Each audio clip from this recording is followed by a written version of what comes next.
from your suit. This is like it gives me like heart palpitations. You know?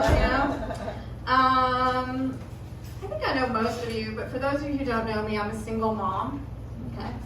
Okay, it was like a little lackluster, you guys. I knew you guys all look too happy to be parents. You know what? It is hard being a parent. I mean, you have to pretend to enjoy all those things your kids enjoy, like kids' birthday parties, play dates, their father. But you know what? I do surprisingly well on dating apps, and I think it's because my profile says that I don't want kids. Then they find out it's because I have 4. Yeah. I know 4 sounds like a lot, and it is, but I love being a mom. And you know what they say about having kids? It's a lot like making pancakes. First one's kind of fucked up. Probably should have thrown it away. I knew there were a lot of first pancakes out there tonight. But I think having kids is a lot more like eating pancakes. You always regret having your 4th one. In case you guys were wondering, none of my pancakes like that joke. Especially my first pancake.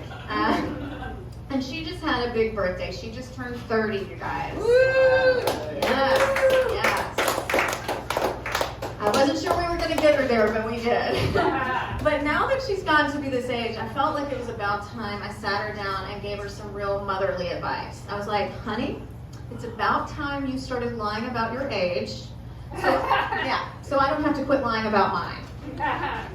I actually have a big birthday coming up. Any birthday people out there? Yeah? Yeah, when's your birthday? September 20th. Mine's the 13th, so I'm beating you there. But do you like your birthday? I love it. You do, me too. Because I feel like, you know, I'm still young, I'm still vibrant, I'm still dating 26-year-olds.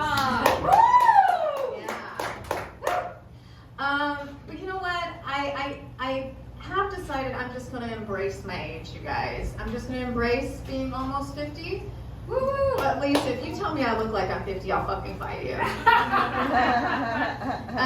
But there's one thing I really don't like about getting to this age. I feel like society like deems you unfuckable when you're actually the best you'll ever be in bed. Right. I mean, you know what you want, you know how to ask for it, and you can't get pregnant. Yes. I also am so tired of people telling me that I should age gracefully. I'm like, what does that even mean? I'm like, I guess I'll just gracefully take myself to my next Botox appointment. Yeah. I had a show this week at Westside Comedy, and my 25-year-old son was there, right? And he brought a date with him. And every time he's brought a date to my show, that girl has never gone out with him again. Oh no. And guess what, you guys? It was 3 strikes, you know? I'm like, it is not me. But you know what? My family, especially my kids, they hate that I do comedy. You know, they actually wish I would go back to writing children's books. I used to write children's books. But I'm like, after doing stand-up, what kind of children's books would I write? Like C-Spot Fuck? I'm just not sure where that would go on the bookshelf. But actually, my dream job is to host MILF Manor with my son. And that is his fucking nightmare. Maybe that's why the girl didn't go out with him again. But actually, it's probably because of the jokes I told, which are actually all true, of course. I mean, I guess I've never been the most conventional mom, you know. But parenting has really changed. Like, I have a 12-year-old, and she just started school.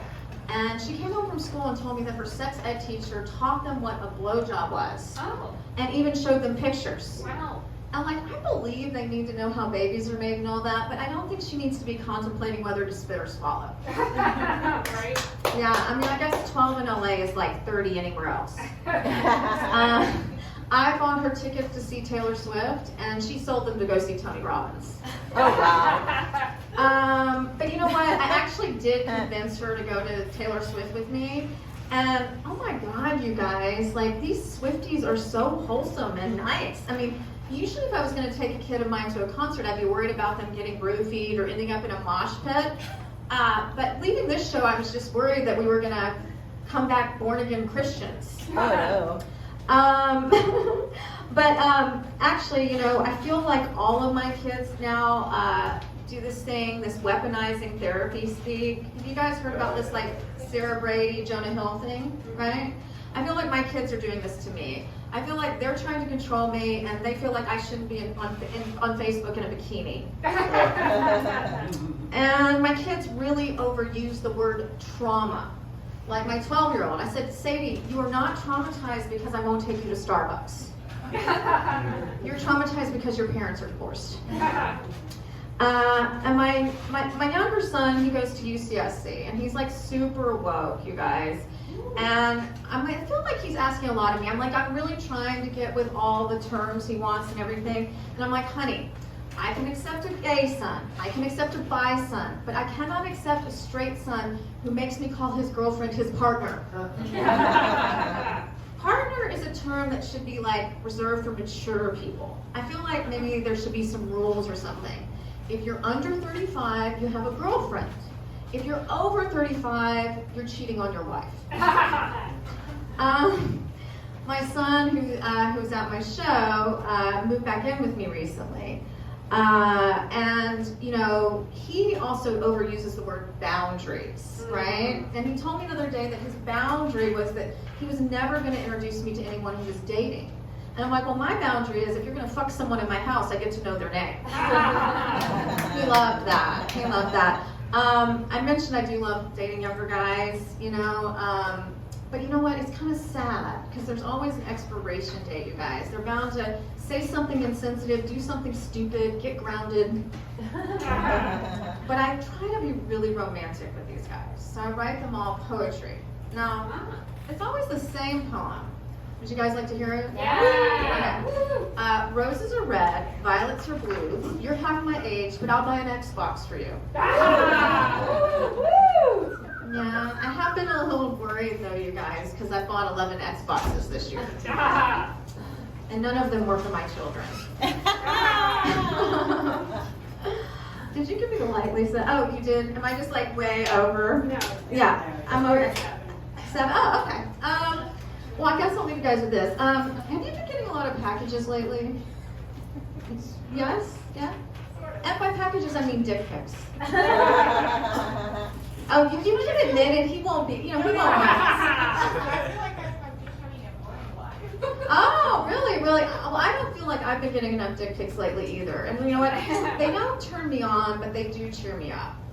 You know, so I like to give my number out at shows, you know, so hopefully I'll get some more. Will you help me? It's 8675309. Do you know this number? If you guys say it with me. 8675309. 8675309. I'll scroll through your dick pics while I drink my wine. 8675309. I don't really think your girlfriend will mind. 8675309. I love giving out that number at shows because if a guy thinks that's my real number, he is definitely young enough for me. I'm Maggie Hyde. Thank you guys very much.